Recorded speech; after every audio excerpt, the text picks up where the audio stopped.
नमस्ते। मैं डॉक्टर संपतराम ब्रैगर से आचार्य राजनीति विज्ञान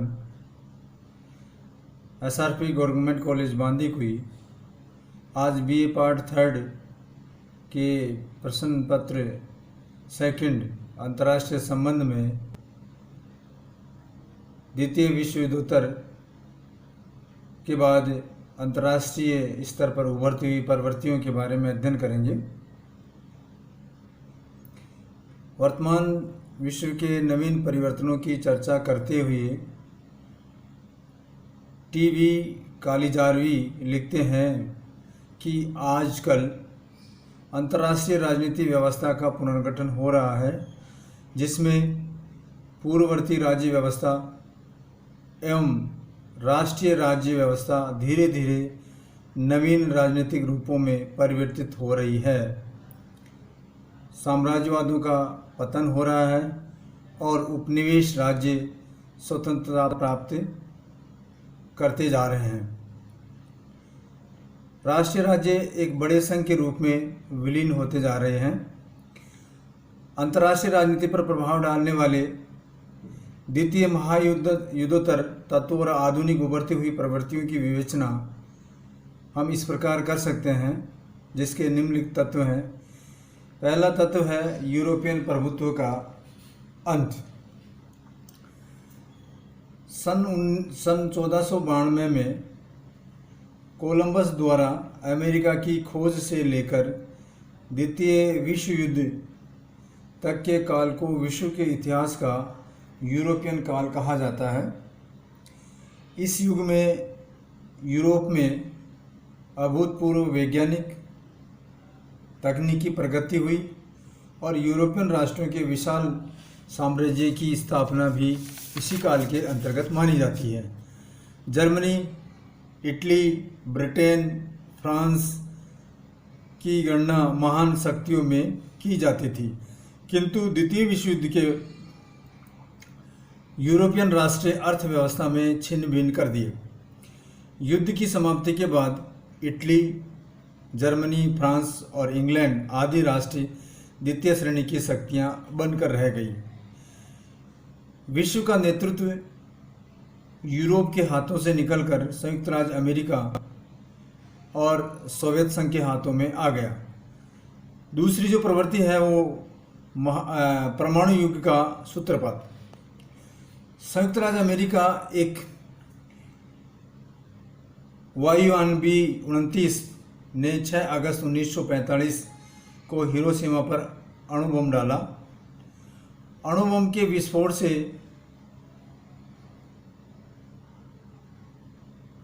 हिरोशिमा की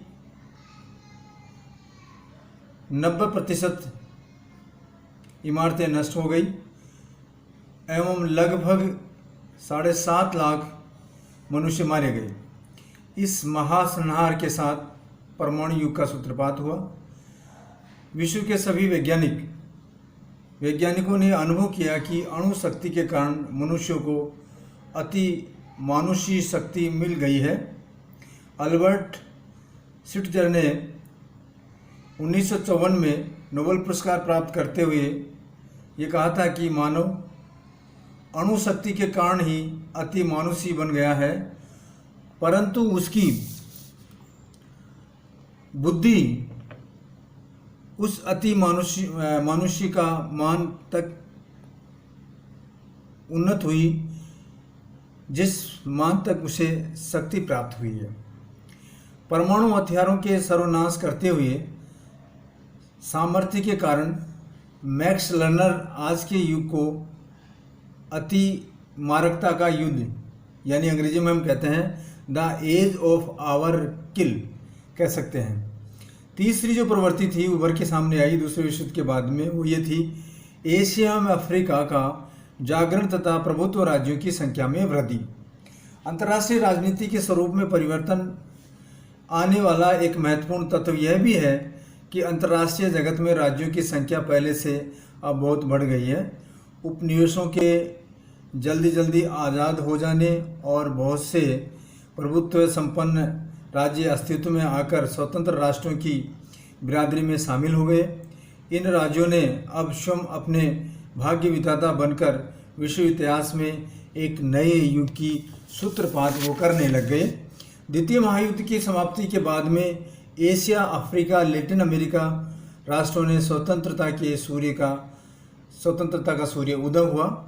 चौथी जो प्रवृत्ति थी वो साम्यवाद का विस्तार। इटली तथा जर्मनी साम्यवाद के कट्टर शत्रु थे, परंतु उनकी पराजय के पश्चात मित्र राष्ट्रों में इतनी क्षमता नहीं रही कि वे साम्यवाद को पूर्ववर्ती यूरोप तथा एशिया में रोक सके। ज्यों ज्यों जर्मनी मोर्चे पर हारता गया, त्यों त्यों पूर्व यूरोप में साम्यवाद घुसता गया। बर्लिन के पतन तक सोवियत संघ की सेना ने पूर्व यूरोप के समस्त देशों पर अधिकार कर लिया एवं वहाँ साम्यवादी सरकारों की स्थापना कर दी गई। इस प्रकार पूर्ववर्ती एशिया के देशों में साम्यवाद और जनतंत्र के बीच संघर्ष छिड़ा। कालांतर में विश्व शांति भयानक चुनौती बनी। पूंजीवादी देशों में साम्यवाद के विस्तार को रोकने की चेष्टा की गई, परंतु वे केवल कुछ ही क्षेत्रों में सफल हुए। साम्यवाद के बढ़ते हुए प्रभाव के कारण अंतर्राष्ट्रीय संबंधों में एक नई अवधारणा या यूँ कहें विचारधारा का प्रादुर्भाव हुआ। पांचवी जो प्रवृत्ति थी वो सैनिक गुटबंदी की थी। साम्यवादियों का बढ़ता हुआ प्रभाव और सोवियत रूस की बढ़ती हुई शक्ति ने पश्चिमी राष्ट्रों को गहरी चिंता में डाल दिया। वे सोवियत रूस एवं अन्य साम्यवादी देशों के विरुद्ध सैनिक गुटों का निर्माण करने लगे, जिससे संकट के समय सैनिक गुट के सदस्य संयुक्त रूप से साम्यवाद के विरुद्ध संघर्ष कर सकें अथवा साम्यवादियों के प्रभाव का विस्तार रोक सकें। कोरिया युद्ध के समय संयुक्त राज्य अमेरिका ने राजनीतिज्ञों में यह अनुभव किया कि साम्यवाद के विरुद्ध सामूहिक सुरक्षा के लिए सैनिक संगठनों का निर्माण परम आवश्यक है, उसको करना चाहिए। नहीं करेंगे तो निश्चित रूप से आगे के लिए संकट खड़े होंगे। और इसी संदर्भ में 1949 में नाटो, 1954 में सीटो, वर्सा पैक्ट, सेंटो आदि सैनिक संधियों का अस्तित्व भी उसके बाद में आने लग गया। छठी जो प्रवृत्ति उभर के सामने आई वो है शीत युद्ध। जर्मनी और जापान की पराजय के पश्चात गोलियों और बमों का युद्ध समाप्त हुआ, परंतु साम्यवादी और पूंजीवादी देशों में नए ढंग का युद्ध शीत युद्ध प्रारंभ हुआ। युद्ध के समय सोवियत संघ और पश्चिमी राष्ट्रों के बीच में जो मैत्रीय संबंध स्थापित हुआ था वह अस्थायी एवं कृत्रिम था, क्योंकि साम्यवाद और पूंजीवाद के बीच मैत्रीय संबंध स्थापित नहीं हो सकता था। अतः एवं युद्ध समाप्ति के बाद सारा विश्व दो विरोधी गुटों में बंट गया। पूंजीवादी गुट का नेता संयुक्त राज्य अमेरिका और साम्यवादी गुट का नेता सोवियत संघ बना। 1950 से लेकर के 89 के काल की अवधि में विश्व दो सशस्त्र शिविरों में विभक्त रहा। इन दोनों शिविरों के मध्य एक नवीन प्रकार के संबंधों का विकास हुआ जो शीत युद्ध के नाम से प्रख्यात है या जाना जाता है। अगली प्रवृत्ति है वो गुटनिरपेक्षता की है। द्वितीय महायुद्ध के उपरांत जब नए संप्रभु राष्ट्रों का जन्म हुआ तो उनमें अधिकांश ने अपने आप को शीत युद्ध के खींचातानी और निरपेक्ष यानी दूर रहने का निर्णय लिया गया, उसको निरपेक्ष कहा गया। अगला, इस क्षेत्र में भारत ने मार्गदर्शन किया और गुटनिरपेक्षता की आवाज़ बुलंद की और भारत के प्रथम प्रधानमंत्री पंडित जवाहरलाल नेहरू ने 7 सितंबर 1946 को एक रेडियो प्रसारण में कहा, जहां तक संभव हो हमें परस्पर विरोधी गुटों की शक्ति की राजनीति से दूर रहना चाहिए, जिसके कारण पहले 2 विश्व युद्ध हो चुके हैं।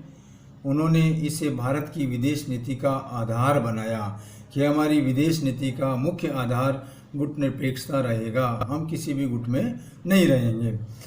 अगली जो प्रवृत्ति है वो साम्राज्यवाद और उपनिवेशवाद का अंत करने की प्रवृत्ति से उभर करके सामने आई। साम्राज्यवादी और उपनिवेशवादी शक्तियां इस युद्ध में स्वयं संकट में पड़ गई। कुछ यूरोपियन साम्राज्यवादी शक्तियां तो हार गई और उनके हारने से ही उपनिवेशवाद में राष्ट्रीय सरकारें स्थापित हो गई। अपने आप ही जब साम्राज्यवाद की समाप्ति हुई तो उपनिवेशवाद अपने आप हार गए और वहाँ पे नई सरकार का गठन हुआ। साम्राज्यवाद और उपनिवेशवाद के अंत का अंतर्राष्ट्रीय राजनीति पर गहरा प्रभाव हम देख सकते हैं। क्या प्रभाव पड़ा, जिसमें पहला प्रभाव था कि अब अंतर्राष्ट्रीय राजनीति में वस्तुतः विशेष राजनीति बन गई है। दूसरी बात ये सामने उभर करके आई, यूरोप अब अंतर्राष्ट्रीय राजनीति का केंद्र बिंदु नहीं है। शक्ति की धुरी एशिया, अफ्रीका और इसके साथ लैटिन अमेरिका के क्षेत्रों में बढ़ी है। अगली जो प्रभाव था वो उपनिवेशवाद के अंत में यूरोपियन राज्य राजनीतिक और सैनिक दृष्टि से बड़े कमज़ोर पड़ गए। और अगला प्रभाव था कि उपनिवेशवाद के अंत से कुछ नई महाशक्तियों का उदय की संभावना बनी। अगली जो प्रवृत्ति है वो यह है कि महाशक्तियों की संख्या में कमी आई।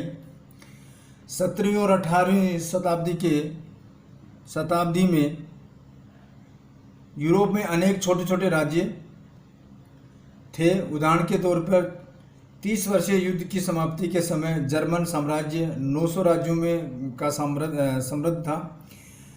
वेस्टफालिया की संधि 1842 ने ये संख्या 900 से घटकर के 355 रह गई। धीरे धीरे 355 राज्यों की संख्या में भी कमी होती चली गई। राष्ट्रवाद के इस बढ़ते हुए दौर के साथ ही यूरोप की राजनीतिक नक्शे का जो खाका 1815 के सामने आया, उसमें 8 राज्यों को अंतर्राष्ट्रीय राजनीति की दृष्टि से महाशक्तियों की संज्ञा प्राप्त थी। ये 8 राज्य कौन कौन से थे? ऑस्ट्रिया, फ्रांस, ब्रिटेन, पुर्तगाल, रूस, प्रेसिया, स्पेन और स्वीडन। ये 8 राज्य थे जिनमें इस प्रकार का प्रभाव की शक्तियाँ ही रह गई। अगला जो प्रभाव पड़ा वो द्विध्रुवीय से बहुकेंद्रीयवाद की ओर।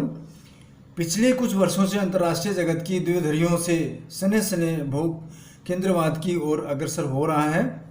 सन 1964 में अणु बम और सन 1967 में हाइड्रोजन बम का निर्माण करके साम्यवादी चीन विश्व नेतृत्व के लिए संयुक्त रूप और रूस और अमेरिका का प्रतिद्वंदी बन गया। और सन 1970 तक इन तीनों देशों के संबंध अंतर्राष्ट्रीय राजनीति में एक ऐसे विशाल त्रिकोण का रूप धारण करने लगे जो 19वीं शताब्दी के शक्ति संतुलन की व्यवस्था का आधार विश्व की राजनीति का स्मरण दिलाता है। एक ही विचारधारा साम्यवाद के समर्थक होने के बावजूद भी सोवियत संघ तथा चीन मित्र नहीं थे, तथा इन विरोधी विचारधाराओं के विश्वास के बावजूद भी अमेरिका तथा सोवियत संघ और चीन तथा अमेरिका एक दूसरे के निकट आने लगे। लास्ट की जो प्रवृत्ति थी कि दूसरे विश्व युद्ध के बाद में और विश्व स्तर पर क्या प्रवृत्ति उभर करके सामने आई, उसमें यह था तीसरे विश्व का बढ़ता हुआ महत्व।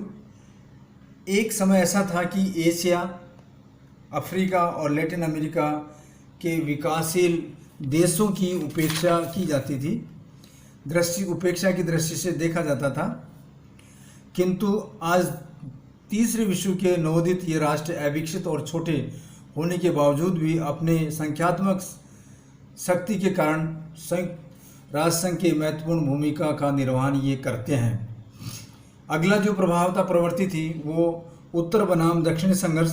आज विश्व में उत्तर बनाम दक्षिणी संघर्ष शुरू हो चुका है। यदि उत्तरी ध्रुव को केंद्र मान लें तो केंद्र के निकटतम प्रदेश समृद्ध और औद्योगिक राष्ट्र हैं। केंद्रीय अथवा पृथ्वी के उत्तरी अर्धभाग के देशों का दक्षिणी अर्धभाग के देशों पर आर्थिक प्रभाव है। आर्थिक शोषण का ये नया संघर्ष उत्तर दक्षिण का संघर्ष कहलाता है। इसको उत्तर दक्षिण का संघर्ष मानते हैं। अगला जो प्रभाव पड़ा वो संयुक्त राष्ट्र का बढ़ता हुआ परिवार।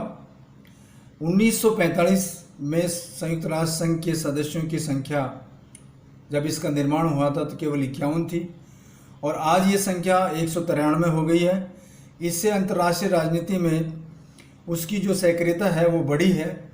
अब दूसरे विश्व युद्ध के बाद में जो प्रभाव पड़े या उभरती हुई शक्तियाँ आई, निष्कर्ष के तौर पे हम ये कह सकते हैं कि द्वितीय विश्व युद्धोत्तर अंतर्राष्ट्रीय राजनीति में अनेक नवीन प्रवृत्तियां, घटनाओं तथा नए विकासों के लिए बहुचर्चित है।